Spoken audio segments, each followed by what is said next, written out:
ईश्वर की कृपा बनी रहे। ईश्वर की पवित्र प्रेरणा और कृपा से सभी पवित्र आत्माएं सांसारिक सुखों का धर्मपूर्वक भोग करते हुए योगाभ्यास के माध्यम से, तप पुरुषार्थ स्वाध्याय के माध्यम से कल्याण के मार्ग में प्रवृत्त होवे। सभी पवित्र आत्माओं को सादर नमन।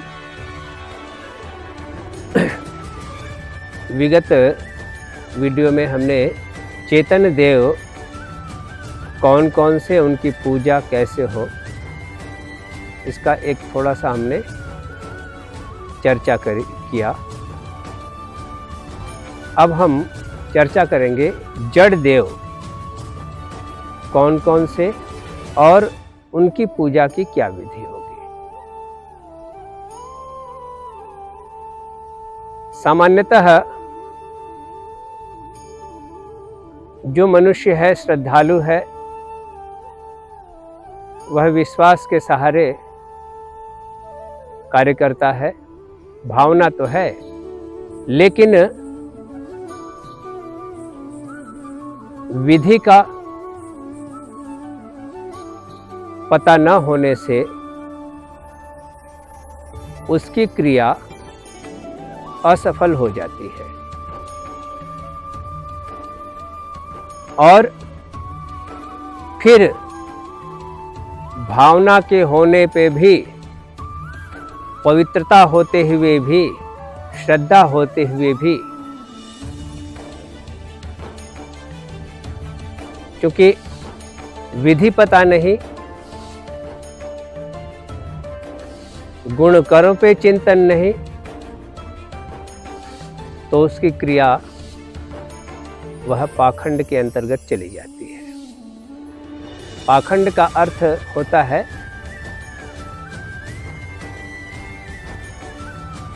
कि जिस कार्य को विधि पूर्वक, नियम पूर्वक न किया जाए और गुण कर्म स्वभाव के अनुकूल न किया जाए, परिणाम उसे उसके पूर्ण लाभ की प्राप्ति नहीं हो पाती है।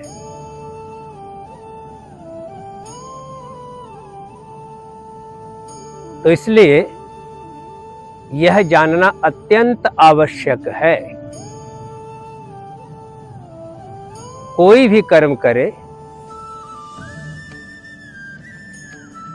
किसी भी पदार्थ का हम प्रयोग करें, तो उसके गुण कर्म स्वभाव विधि इत्यादि का हमें सम्यक रूप से, अच्छी प्रकार से ज्ञान होना आवश्यक है।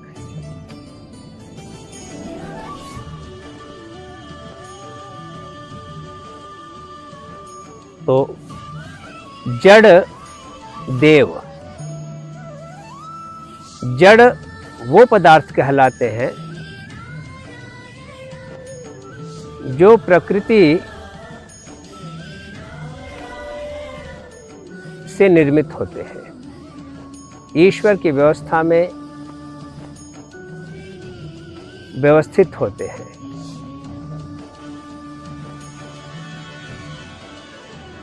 चैतन्य जैसे उसकी अपनी स्वतंत्रता होती है, अपनी इच्छा होती है,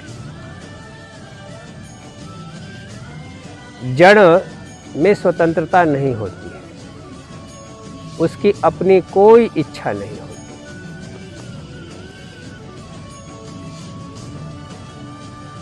जड़ का भी सामर्थ्य है, चेतन का भी सामर्थ्य है, लेकिन चेतन अपने सामर्थ्य का प्रयोग स्वयं कर सकता है, औरों की प्रेरणा से भी कर सकता है, ईश्वर की व्यवस्था से भी कर सकता है।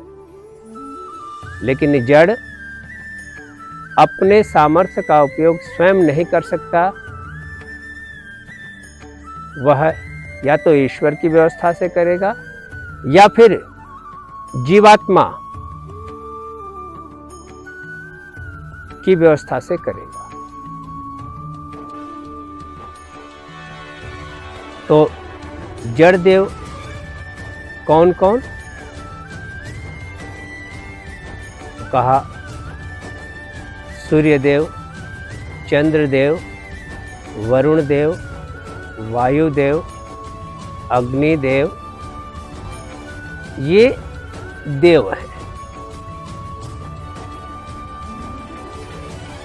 धरती माता ये भी देवी है, इसीलिए हमारे यहाँ गंगा को माता कह देते हैं।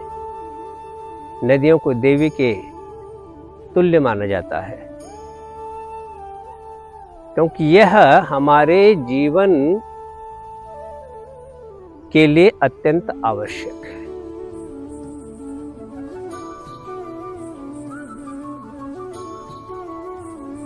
इसी प्रकार से 33 कोटि के देव आते हैं।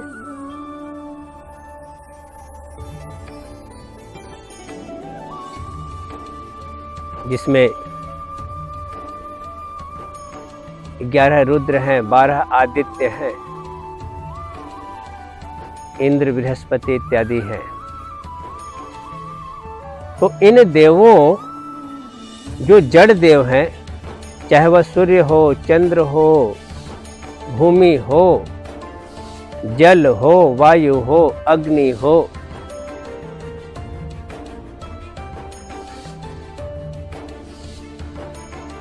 इनके गुण कर्म स्वभाव को जान करके ही हम इनका पूजन अर्थात इनका यथा योग्य, यथा विधि हम इनसे लाभ ले सकते हैं, औरों को भी लाभ दे सकते हैं।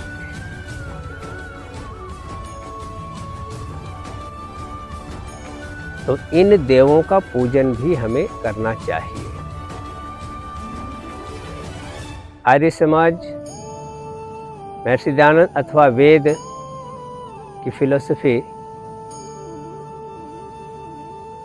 देव पूजन के विरुद्ध नहीं है। देव पूजन तो हमारी परंपरा है, लेकिन आर्य समाज जड़ देव को चेतन देव की तरह पूजने का विरोध करता है और इसको पाखंड कहता है, और जो वास्तव में पाखंड ही है।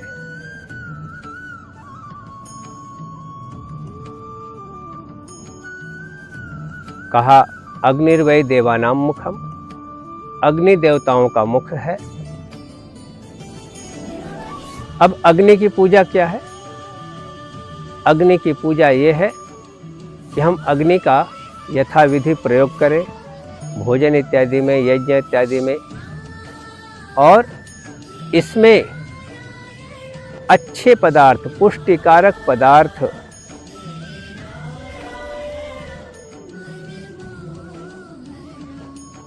वायु शुद्धिकारक पदार्थ हम इसमें अग्नि को समर्पित करें। अग्निदेव उस पदार्थों को अपने सामर्थ्य से भस्म बना करके, उनको सूक्ष्म बना करके, उनके गुण और परिमाण को बढ़ा करके वायुदेव को समर्पित कर देता है, और वायुदेव उसको वितरित कर देते हैं। अगर हमें अग्नि के इस गुण कर्म स्वभाव का पता है और कहां पर कैसे करना, यह भी ध्यान रखना चाहिए। अगर अग्नि में हम हानिकारक पदार्थों को डालेंगे, हानिकारक केमिकल्स डालेंगे, तो उससे क्या होगा? अग्नि का स्वभाव ही है पदार्थों को सूक्ष्म करना, उनके परिमाण को बढ़ा देना। तो वहां क्या हो जाएगी? उससे हमारी समाज की, प्रकृति की हानि हो जाएगी। और वायुदेव उनको फैलाएंगे तो उसमें प्रदूषण भी होगा। तो इसलिए जड़ देव की पूजा भी हमें अच्छे प्रकार से आनी चाहिए।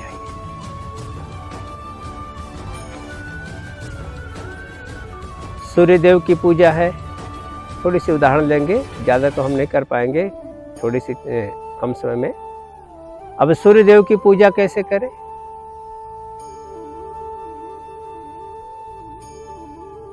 देव ध्यान रखना, पुनः मैं स्मरण करा रहा हूं जो देव होते हैं वो अपेक्षा रहित होते हैं, हमसे उनकी कोई कामना नहीं होती।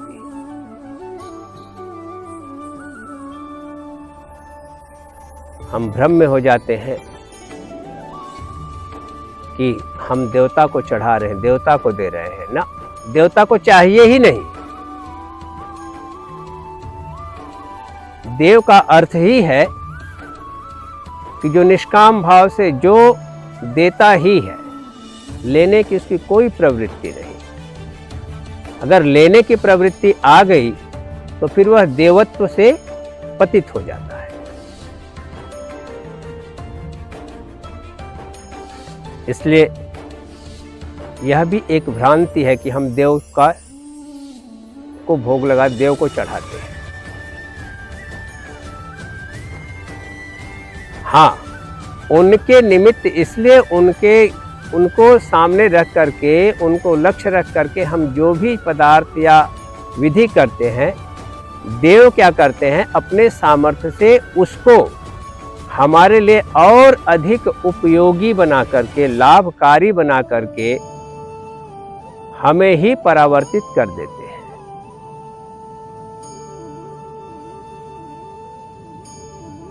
सूर्य पूजा करते हैं लोग, जल सूर्य देव को चढ़ाते हैं, बड़ी श्रद्धा से चढ़ाते हैं, भावना बड़ी पवित्र होती है। लेकिन वो इस भाव से अगर चढ़ा रहे हैं कि नहीं, इसे सूर्य देव प्रसन्न हो जाएंगे, तो फिर वहां जो है गलत हो जाता है, त्रुटि हो जाती है। सूर्य के लिए जल चढ़ाना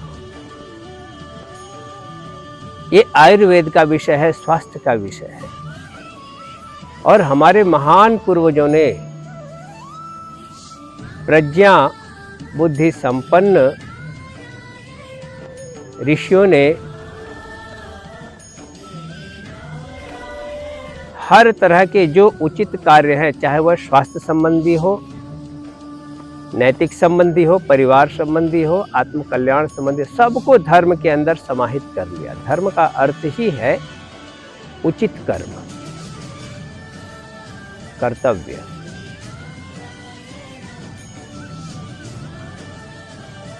तो सूर्य देव को जब आप जल चढ़ाने की जो प्रक्रिया है, ये वैदिक प्रक्रिया है, आयुर्वेद का विषय है। विधि जाननी पड़ेगी, कब चढ़ाते हैं ये सबको पता है कि सूर्योदय के समय जल चढ़ाते हैं, और अधिक आप सूर्यास्त के समय भी कर सकते हैं, पर सामान्यतः सूर्योदय के समय लोग सूर्य को जल अर्पित करते हैं। और विधि क्या है, वास्तविक विधि जब पता नहीं है तो कैसे भी जल चढ़ा देते हैं, हाथ को जो है कहीं भी करके चढ़ा देते हैं। लेकिन वास्तव में जब आप सूर्य को जल चढ़ाएं प्रातः काल, तो आपका दोनों हाथ जो पात्र होना चाहिए, वह तो एक तो पहले जो है ताम्र पात्र होना चाहिए या पीतल का पात्र होना चाहिए, कांस्य का पात्र होना चाहिए। ताम्र पात्र सर्वोत्तम माना जाता है। और उसका जल दोनों हाथों में लेकर के, जब आंखों से ऊपर, हाथों को सीधा सर से ऊपर रख करके जल को सूर्य की ओर मुख करके जब समर्पित करते हैं, अर्पित करते हैं, तो उस जल के द्वारा, जल से संपृक्त होकर के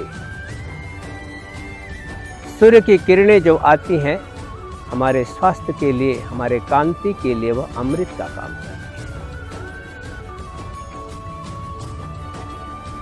इस विधि से करें तो देखिए सूर्यदेव हमें कितना लाभान्वित करते हैं। सूर्य पूजा हो जाएगी। तो हर क्रिया को करने से पहले विचारे जरूर, क्यों करना, कब करना, कैसे करना।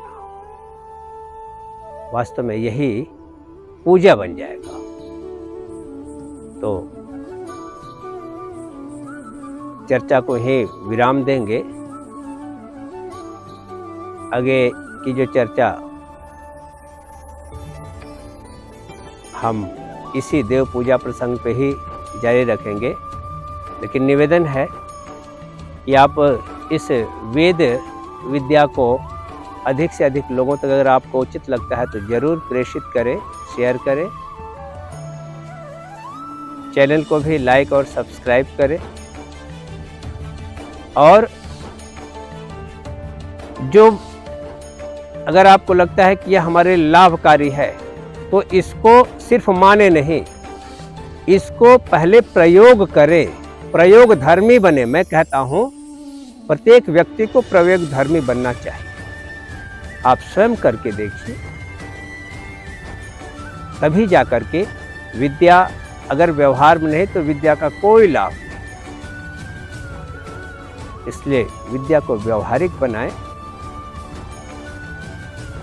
और स्वयं लाभ ले, औरों को लाभान्वित करें, सुख से जिए और लोगों को भी सुख वर्धन करें।